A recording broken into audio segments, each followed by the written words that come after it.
사도신경으로 신앙 고백 드립니다. 나는 전능하신 아버지 하나님 천지의 창조주를 믿습니다. 나는 그의 유일하신 아들 우리 주 예수 그리스도를 믿습니다.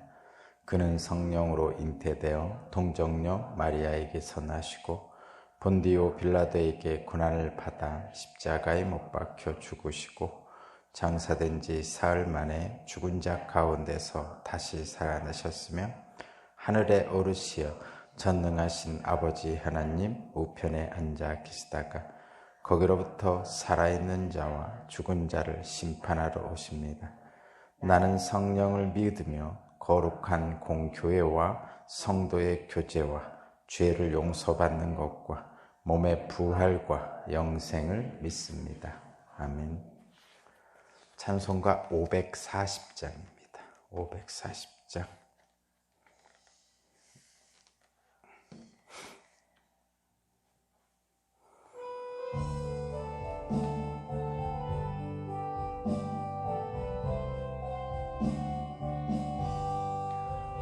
주의 음성을 내가 들으니 사랑한단 말일세.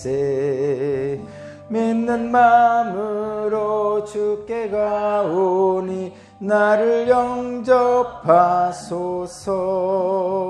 내가 매일 십자가 앞에 더 가까이 가오니 구세주의 흘린 보배 피로써 나를 정케 하소서. 주여 넓으신 은혜 베푸사 나를 받아주시고 나의 품은 뜻 주의 뜻같이 되게 하여 주소서.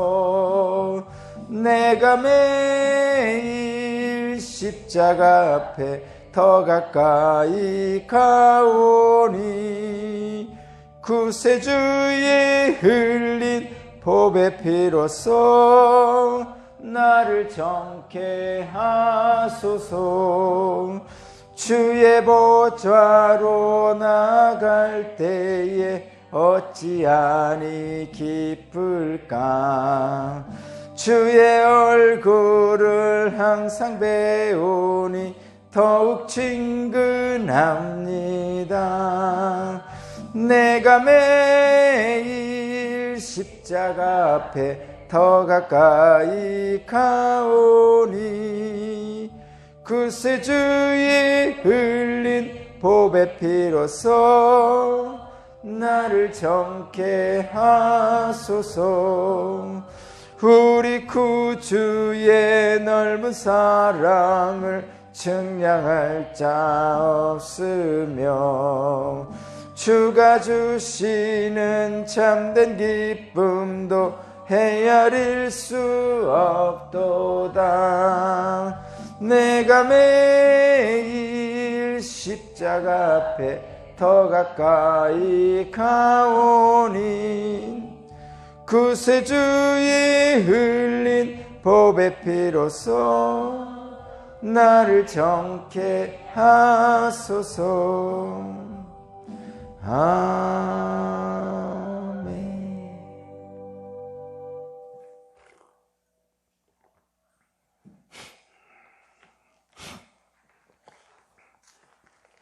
오늘 주신 하나님 말씀은 출애굽기 33장 1절에서 11절입니다.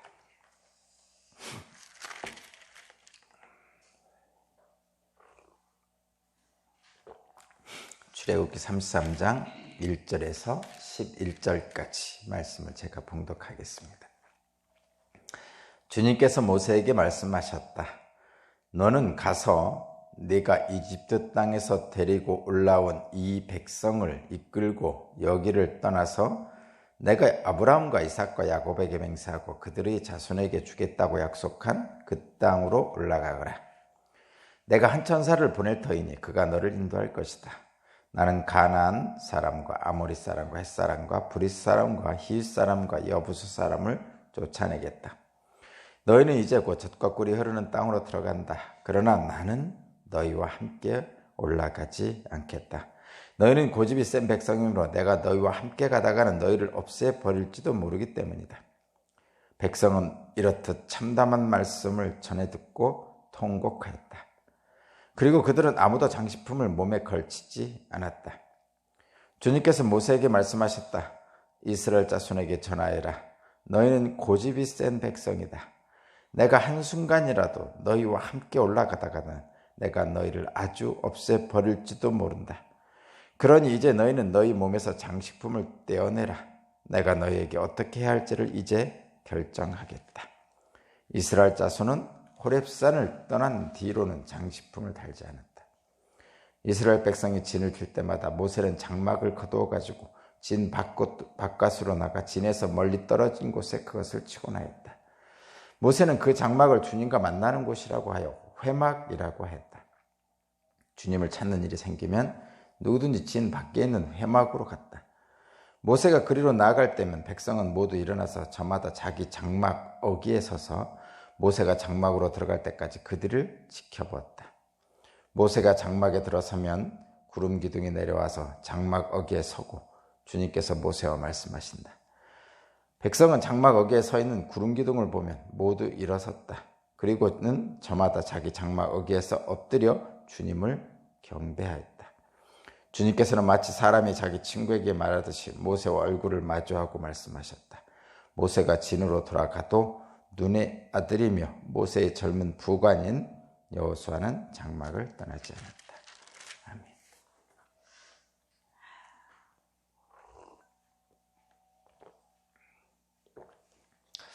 오늘 말씀의 제목은 겸비한 자에게는 소망이 있습니다. 라는 말씀의 제목입니다. 겸비한 자에게는 소망이 있습니다. 여기서 겸비하다는 것은 하나님 앞에 납작 엎드렸다는 뜻이죠. 그런 뜻입니다. 지금 하나님께서 이스라엘 백성들에게 진노하셨죠. 진노하신 이유는 우상 숭배를 했기 때문이죠. 금송아지 우상을 놓고 뛰놀았죠.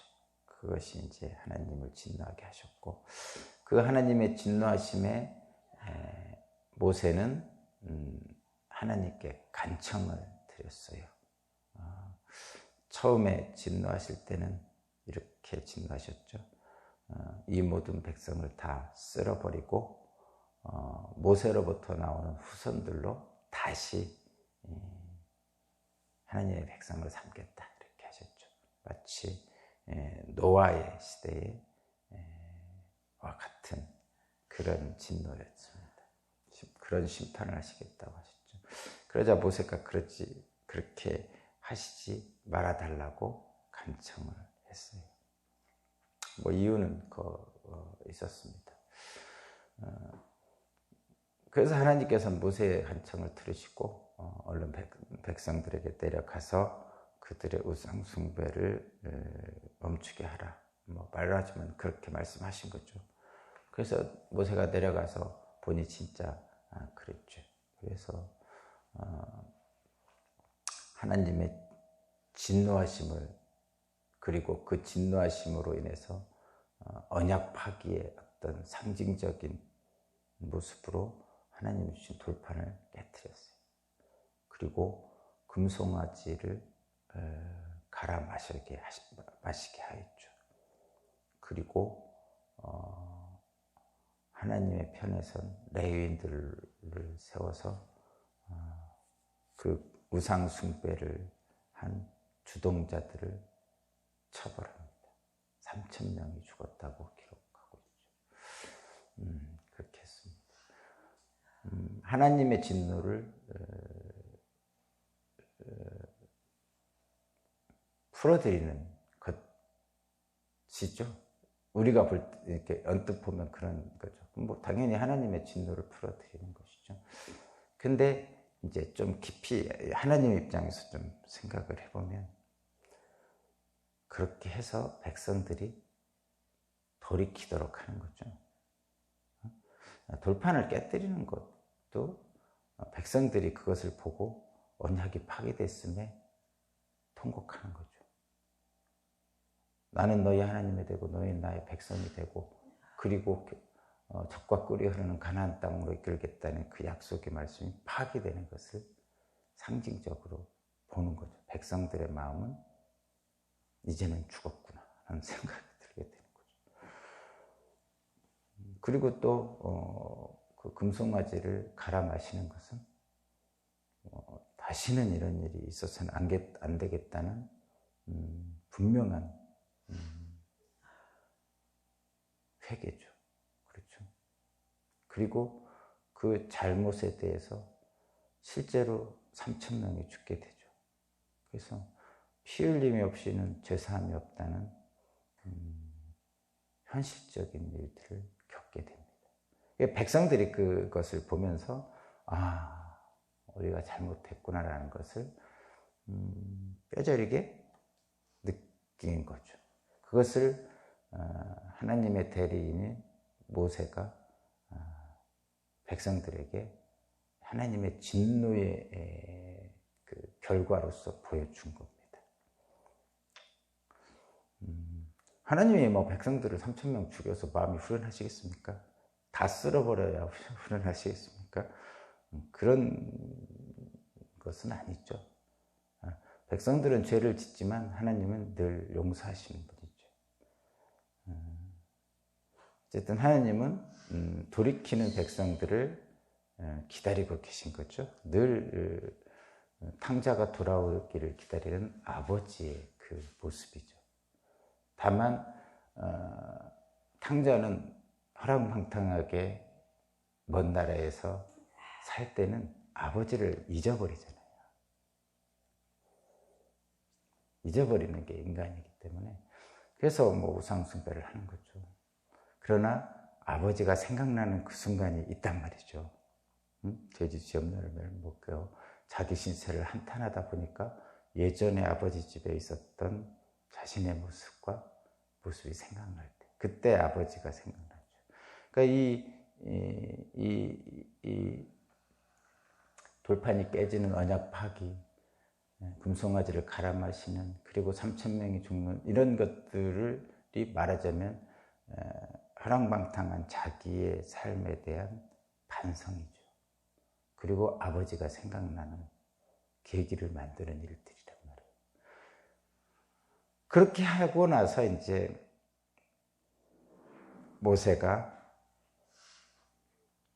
마지막 그 하나님의 은혜에 속하는 하나님의 백성으로서 해야 될 바를 분명하게 한 것이 바로 오늘 본문입니다.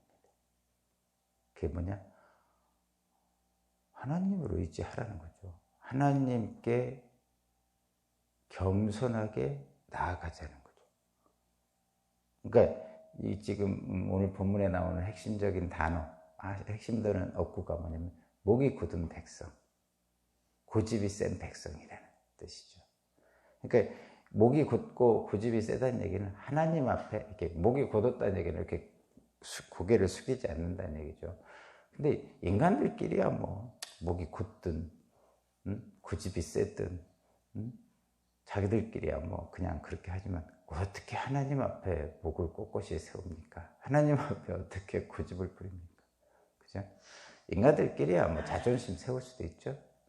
인간들끼리는 자존심도 세우고 배도 내밀고 목을 꼿꼿이 세우고 할 수 있는 거죠. 그렇지만 하나님 앞에는 그럴 수 없는 거죠. 하나님 앞에 목을 꼿꼿이 세우는 것, 하나님 앞에 고집을 부리는 것이 바로 우상숭배거든요. 왜냐하면 우상을 하나님 자리에 놓고 자기 마음대로 하는 거거든요. 그래서 목이 굳고 고집이 세다 이렇게 표현하는데, 그거는 인간들끼리 할 일이고 하나님 앞에는 그렇게 하면 안 되는 거죠. 그래서 이렇게 한번 보면요, 보세요. 지금 이제 하나님께서 모세에게 계속 이렇게 말씀하시죠. 이제 그 모세의 기도를 들으시니까 이제 뭐라고 하냐면, 이제 알았다. 모세야 알았다. 내가 너희 조상들에게 약속했던 젖과 꿀이 흐르는 가나안 땅으로 가라. 이렇게 얘기하시죠. 모세의 간청을 들으신 하나님께서. 그래서 이제 가게 됩니다. 근데 가는데 하나님은 함께 가지 않겠다고 말씀하시는 거예요. 한번 읽어볼까요? 3절입니다. 3절. 너희는 이제 곧 젖과 꿀이 흐르는 땅으로 들어간다. 그러나 나는 너희와 함께 올라가지 않겠다. 라고 말씀하시죠. 이게 청천벽력이죠. 야, 너 젖과 꿀이 흐르는 땅으로 백성들을 데려가라. 그러시면서 나는 함께 안 갈 거야. 그러시죠. 이게 청천벽력이죠. 이거 진짜, 야, 답답할 노릇입니다. 특히 모세로서는 더 답답하죠. 모세로서는 더 답답한 거죠. 사실 모세의 모든 그 에너지는 다 하나님으로부터 오는 건데 하나님이 함께 가시지 않으니까 모세는 답답. 근데 이유가 뭐냐면 그 다음에 그러나 난 너희와 함께 올라가지 않겠다. 왜냐하면 너희는 고집이 센 백성이므로 내가 너희와 함께 가다가는 너희를 없애버릴지도 모르기 때문이다. 이 백성들이 목이 곧고 분명히 또 불평하고 또 뭐하고 정신 못 차리는 사람들 많이 있잖아요. 정신 못 차리는 사람 우리도 많이 있잖아요. 저도 정신 못 차리는데 목사도 정신 못 차리는 사람 많고 저 자신도 정신 못 차릴 때가 많고 그런데 그냥 사람들은 다 정신 못 차리고 삽니다. 그래서 가끔 고집도 부리고 목이 곧고 심지어는 하나님 앞에도 나만큼 하나님 있는 사람이나 나와봐 하면서 성전에서 소리치는 사람도 있잖아요. 감히 어떻게 그렇게 하는지 모르지만 그러니까 그렇게 하면 어떻게 한다고 하나님이 이제 없애버릴지도 모른다. 그러니까 노아의 때처럼 아까 처음에 진노하셨을 때처럼 그렇게 할지도 모른다. 이런 말씀을 하시고. 근데 자 여기서 이게 진짜 그런 거 있잖아요. 우리가 3살짜리 이렇게 몽둥이를 들고 너 자꾸 그러면 맞을 줄 알아. 그러면서 방바닥 때리잖아요. 하나님은 실제 그렇게 하실 수 있는 분이죠. 부모도 실제로 3살짜리를 이렇게 손바닥도 때리고 종아리도 때릴 수 있어요. 하나님은 충분히 노아의 때처럼 진멸시킬 수도 있는 분이시죠. 근데 모세를 통해서 이 말을 하신 이유는 그렇게 안 하고 싶으신 거죠. 내 사랑하는 자녀를 누가 때리고 싶겠어요. 하나님이 세운 제사장 나라 이스라엘 백성, 나의 백성을 누가 멸절시키고 싶겠습니까? 하나님은 그러고 싶지 않습니다. 그것이 하나님의 뜻이죠. 그래서 이렇게 말씀하십니다. 자, 5절입니다. 이번에 5절. 주님께서 모세에게 말씀하셨다. 이스라엘 자손에게 전하여라. 너희는 고집이 센 백성이다. 내가 한순간이라도 너희와 함께 올라가다가는 내가 너희를 아주 없애버릴지도 모른다. 여기까지는 똑같죠. 그 다음이 중요합니다. 그러니 이제 너희는 너희 몸에서 장식품을 떼어내 버려라. 내가 너희에게 어떻게 해야 할지를 이제 결정하겠다. 자, 너희 몸에서 장식품을 떼어내어라. 이렇게 말씀하셨죠. 장식품은 뭐예요? 자기 자신을 치장하는 데 쓰는 거죠. 그죠? 자기 자신을 치장한다는 것은 여기서는 비교적으로 하는 거예요. 목이 곧다. 장식품. 이렇게 하면 너희들은 하나님 앞에서도 자기의 영광을 나타내려고 그러는구나. 이런 거죠. 그러니까 누구 앞에서 목이 곧은 거예요, 지금? 누구 앞에서 고집이 센 거예요? 하나님 앞에서 그런 거죠. 그리고 하나님 앞에서 장신구를 하고 있는 거죠. 그 얘기는 뭐냐? 하나님 앞에서도 자신의 영광을 자꾸 나타내려고 하는 거예요. 근데 제가 거듭 말씀드려요. 인간들끼리는 자기의 영광을 나타내도 된다니까요. 왜냐면 인간들은 다 같은 수준의 사람들 아니에요. 심지어는 사실은 인간 중에서도 자기 영광을 자꾸 나타내려고 그러면 그 사람은 뭐라고 그러죠?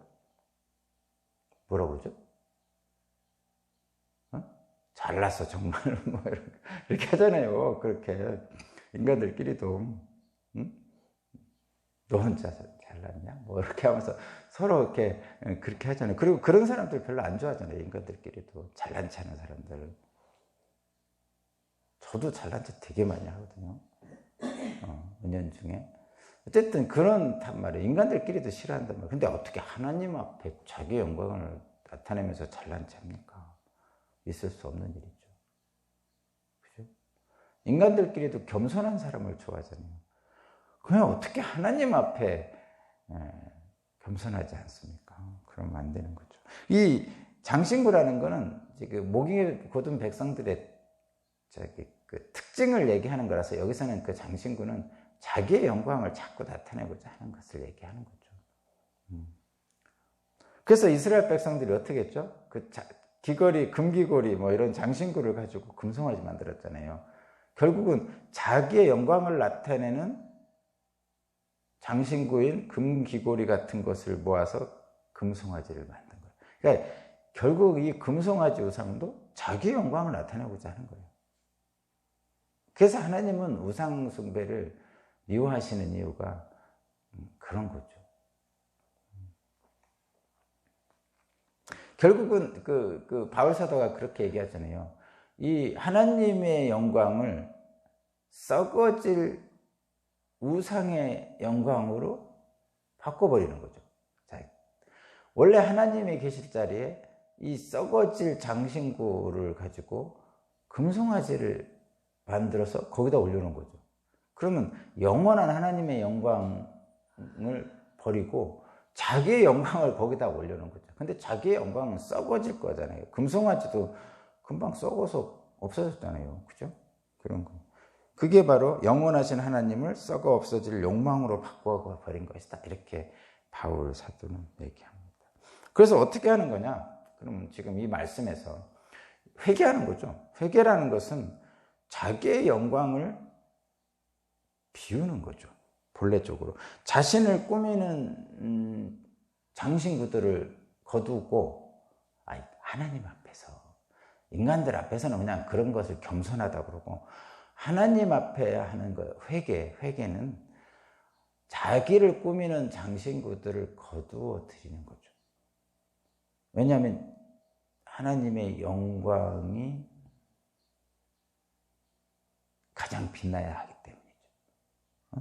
하나님의 영광이 빛나기 위해서 자신이 꾸미는 모든 장신구를 떼어놓고 겸손히 주님 앞에 서는 것. 그렇게 하는 거죠. 그러면 어떻게 하죠? 장신구를 다 떼어냈단 말이에요. 나의 영광을 다 털어냈단 말이죠. 하나님의 영광 앞에 나의 영광을 다 털어냈어요. 그래서 내 뜻이 주님의 뜻이 되게 했단 말이죠. 내 뜻을 버리고 주님의 뜻대로 주님의 뜻이 되게 했단 말이에요. 그러면 하나님께서 어떻게 해주시죠? 장신구를 다 떼어냈으니까 하나님의 영광으로 덮어주시겠죠? 그것이 뭐냐? 그리스도의 옷을 입혀주시는 거예요. 신약성경에서 그리스도의 옷을 입혀주시는 거죠. 그러면 어떻게 되죠? 그리스도의 옷이라는 건 결국 하나님의 영광이죠. 하나님의 영광이 나를 뒤덮고 있는 거예요. 하나님의 영광이 곧 내 영광이 되는 거예요. 이 표현은 참 조심해서 써야 돼요. 하나님의 영광이 내 영광이 되는 것은 내가 엄청나게 떼어서, 그래서 내 영광이 됐기 때문에 내가 하나님처럼 권세를 부려야 되냐, 힘을 써야 되냐, 그거 아니잖아요. 하나님처럼 사랑하라는 거죠.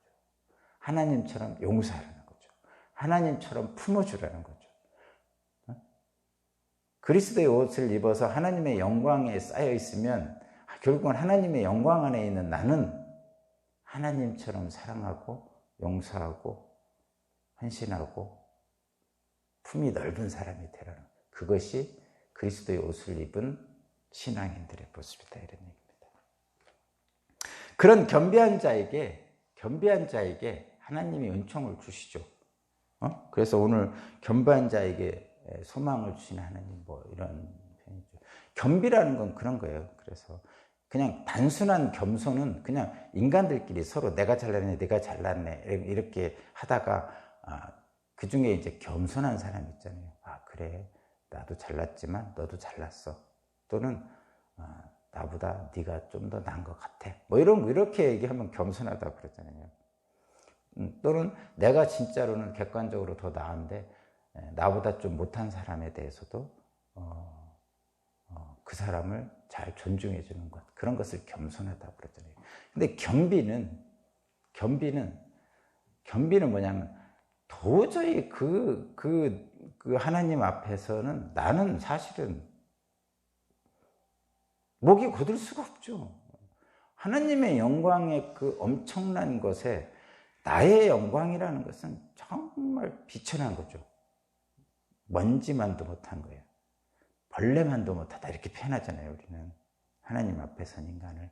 그러니까 그러면은 어떻게 해야 되냐? 내가 가지고 추구하던 나의 영광은 내려놔야 되는 거죠. 하나님의 그 엄청난 영광 앞에서 선 나는 나의 영광, 내가 잘났다고 생각한 것들을 다 내려놔요. 내가 세상에서 가지고 있는 지위, 지식, 재물, 뭐 미모, 보통 세상에서 생각하는 그 잘났다고 하는 것들을 다 내려놔야 되죠. 그래서 하나님 앞에 설 때는 세상에 있는 지위는 아무것도 아니죠. 대통령도 그냥 다 내려놓는 거죠. 거기 대통령의 자격으로 하나님 앞에 서지 않죠. 물론 경호상의 문제, 그래도 하나님 앞에 서는 거지만 세상적인 사람들 중에 있기 때문에 경호상의 문제, 이런 것들 때문에 하는 것들은 그거는 그냥 인정을 해야 되는 거지만, 그러나 하나님 앞에 대통령이 섰든 국무총리가 섰든 국회의장이 섰든 국회의원이 섰든 일반 그냥 이름 없는 사람이 섰든 똑같은 거죠. 어떻게 하나님의 영광 앞에 선 사람이 자기의 영광을 내려놓지 않고 그대로 자기 영광을 가지고 설 수가 있어요? 그런 사람은 절대 하나님을 만나지 못하죠. 똑같아요. 그래서 저도 늘 그런 느낌을 받지만, 하나님 앞에서는 남녀노소, 빈부격차, 사회적 지위 여부 이런 것과 상관없이 그냥 다 어린아이죠. 그렇게 표현했잖아요. 여러분도 아시죠? 다 어린아이예요. 어린아이처럼 뛰놀면 됩니다. 어린아이 때는 그런 거 없잖아요. 빈부격차 이런 거 없잖아요. 부모가 누군지 모르는 어린아이들이에요. 그냥 부모가 부자인지 대통령 아들인지 이런 거 상관없이 그냥 뛰어노는 아이들만 보면 그냥 애들은 애들이잖아요. 그렇게 뛰어노는 거예요. 하나님 앞에서. 그것이 바로 예배입니다, 실제로. 그것이 겸비. 그렇게 겸비한 자에겐 소망이 있어요. 그게 뭐냐? 오늘 어디에요? 뒷부분 7절부터 11절까지 주시는 말씀이죠. 모세에게 주시는 말씀이에요. 이게 이제 그러니까 장막, 하나님의 장막을 아직 성막을 만들진 않았어요. 성막을 만들지 않고 하나님이 함께 하신다고, 하나님이 이제 임재하는 곳이 있는데, 보통은 시내산 꼭대기에 있었잖아요. 근데 모세가 매번 시내산 꼭대기로 올라가기도 하지만 올라가지 못할 때도 있고 이동을 하잖아요. 이제 시내산에서 떠나서 그 적과 꿀이 흐르는 가나안 땅으로 가라 했으니까 시내산에서 옮겨갈 거 아니에요. 그러면 또 시내산에 돌아와서 하나님 만나러 가고 이럴 수 없잖아요. 그러니까 하나님 만나는 장소를 따로 만들었어요. 어디에다 만들었냐? 이스라엘 백성들의 진 밖에. 나중에 성막은 이스라엘 백성들의 진 한가운데에 세우잖아요. 근데 아직 성막은 안 세웠고 이스라엘 백성들의 진 밖에 세웠어요. 이유는 다양하겠지만 어쨌든 진 밖에 세웠고, 모세는 하나님을 만나러 그곳으로 갑니다. 그래서 만나는 곳이라 해서 회막, 이렇게 회자가 만나는 뜻인가 이렇게 그런 회막이라고 해서 모세가 이제 하나님을 만나러 거기에 가는 거죠. 다른 사람들은 만나러 못 가는 거죠. 무서워서. 그런 얘기예요. 거기 쭉 보면 장막에 그렇게 되어 있고, 그러니까 모세가 하나님께 만나러 장막 그 회막에 갈 때면 사람들이 쳐다보고 뒤에서 쳐다보고 있고, 또 모세가 이제 그 회막에 들어갈 때면 이제 구름 기둥이 쫙 있고, 그러면 사람들이 이제 엎드려서 경배하고 이런 모습들 여러분 상상이 되죠? 잘 그리시잖아요. 근데 여기서 중요한 것은 뭐냐? 이겁니다. 11절입니다. 11절. 그러니까 하나님 앞에 겸비한 자에게 주시는 은총이 여기에 나오는데 이게 뭐냐? 11절 주님께서 마치 사람이 자기 친구에게 말하듯이 모세와 얼굴을 마주하고 말하셨다. 이거죠.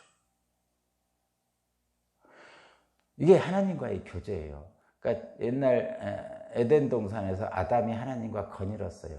그 산책했다 이런 얘기입니다. 얼굴과 얼굴을 마주보고 대화를 했죠.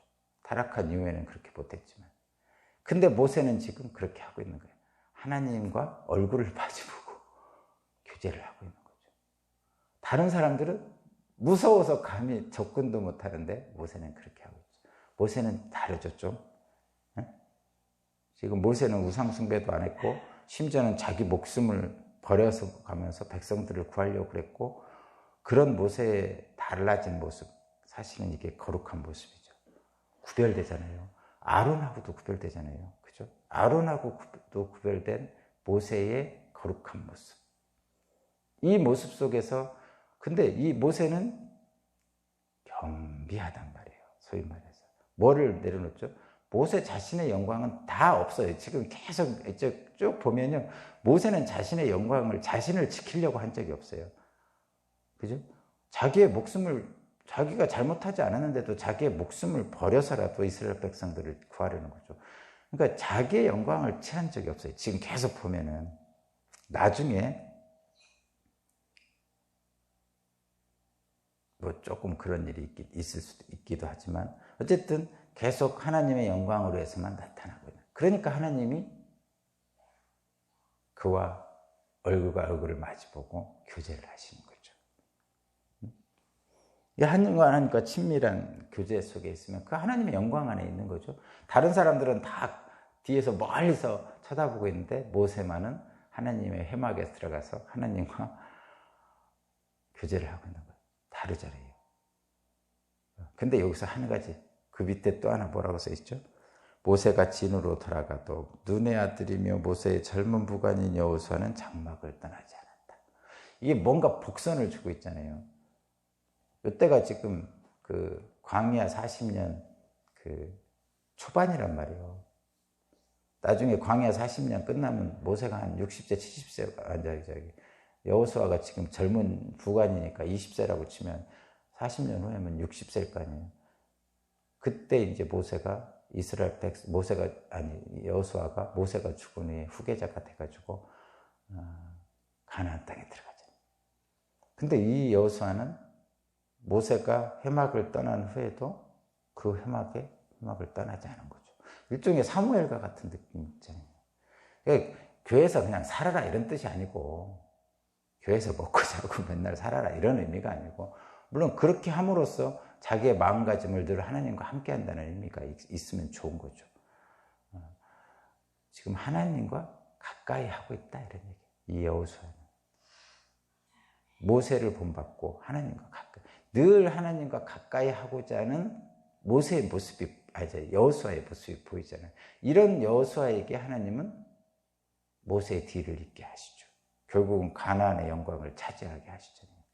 그러니까 하나님과 늘 가까이 해야 된다는 거죠. 그러니까 그냥 육체적으로 보면, 물리적으로 보면 교회하고 가까이 있는 게 좋습니다.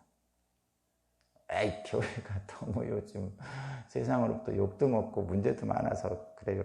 그런 거 너무 보지 말고 여러분 신앙을 하나님과 가까이 하라는 거예요. 누구와 가까이 하고 누구와 가까이 해서 문제 일으키고 그러지 말고 하나님과 가까이 해야 한다는 입장에서 교회에 가까이 하는 것입니다. 물리적으로 그렇게 하시면 됩니다. 자, 결론입니다, 여러분. 우리는 누구나 행복하고 싶어요. 우리는 누구나 행복하고 싶어요. 그것이 모든 인간의 소망이죠. 저도 마찬가지고 행복하게 살고 싶습니다. 그것은 어떻게 보면 모든 인간의 권리예요. 하나님이 우리에게 주신 권리. 행복할 수 있도록 하나님께서 풍성한 은혜를 주시겠다고 약속하시고 보기에 좋았더라 이 표현 말씀 자체가 인간에게는 행복하라는 인간에게 행복하라는 하나님의 명령이기도 합니다. 그래서 이것은 모든 인간의 소망이자 권리입니다. 권리예요. 이 하나님이 주신 권리. 그래서 이거를 뭐라 하냐? 하늘이 준 권리라 해서 천부인권이라고 그래요. 천부인권. 하늘에서 줬다 이런 얘기입니다. 그래서 이 천부인권은 세상에서 뺏어갈 수 없는 거죠. 행복할 수 있는 권리예요. 그래서 우리나라 그 헌법에 행복추구권이라는 게 있어요. 행복추구권. 그래서 헌법에 규정이 돼 있어요. 헌법적 규정입니다. 천부인권, 행복한 권리. 근데 자, 여기서 누구나 행복한 권리가 있습니다. 그런데 자신의 행복을 인생의 목적으로 삼으면, 자신의 인생이 자신의 행복을 인생의 목적으로 삼으면 행복하고 싶죠? 근데 행복하고 싶다고 해서 그 행복을 인생의 목적으로 삼으면 행복해지기가 어렵더라고요. 말하자면 자신이 행복한 것이 우선이라는 생각을 갖게 되죠. 나는 소중해. 나는 행복해야 돼. 그러면 그 이상하게 다른 사람들보다 내가 먼저 뭔가를 해야 된다는 생각을 갖게 돼요. 내가 우선해야 돼. 이런. 그래서 어떻게 하냐? 자기 하고 싶은 대로 해도 된다는 착각을 합니다.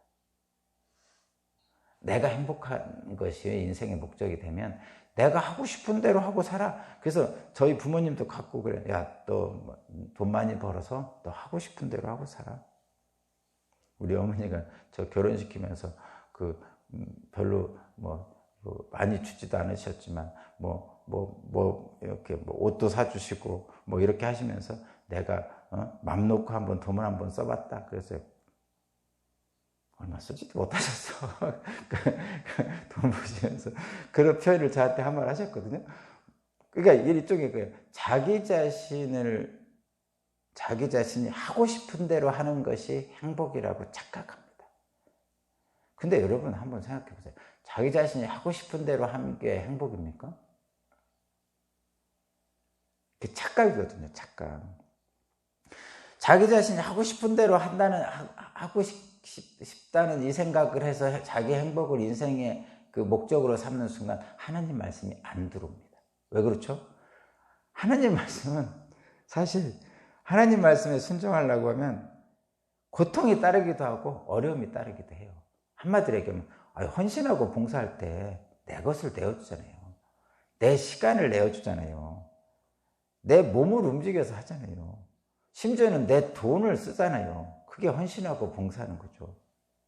심지어는 하나님 앞에 나올 때 헌금하잖아요.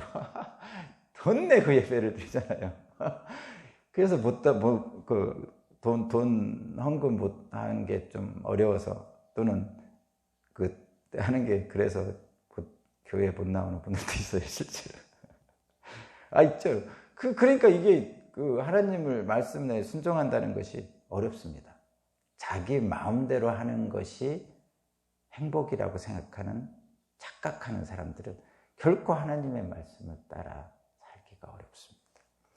그래서 자신의 행복이 삶의 기준이 되면 하나님의 말씀이 삶의 기준이 되기가 어려워요. 그래서 그런 사람들은 교회에 와가지고 자신의 행복을 삶의 기준으로 삼으면 말씀도 자신이 행복한 것만 탁탁 뽑아서 쓰게 되거든요. 하나님의 말씀을 온전하게 받는 게 아니라 그냥 자기가 필요한 말씀만 자기 입맛에 맞는 것만 탁탁 빼서 씁니다. 그러면 그거는 말씀이 아니죠. 그죠? 그래서 말씀이 인생의 기준이 될 수가 없어요. 그런 사람은.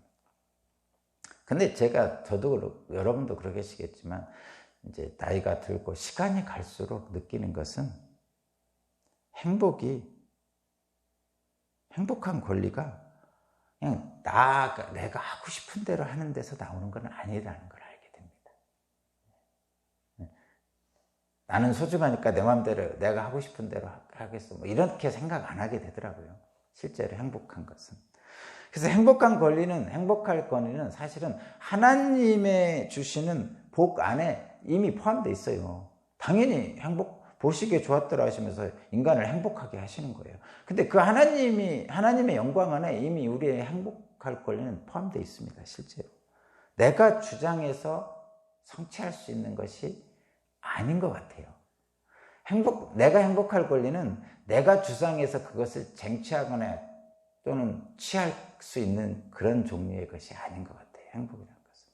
어느 순간에 하나님의 영광 안에서 내게 주어지는 것이지 내가 그거를 가져야지 하고 이렇게 어떤 것을 움켜잡든가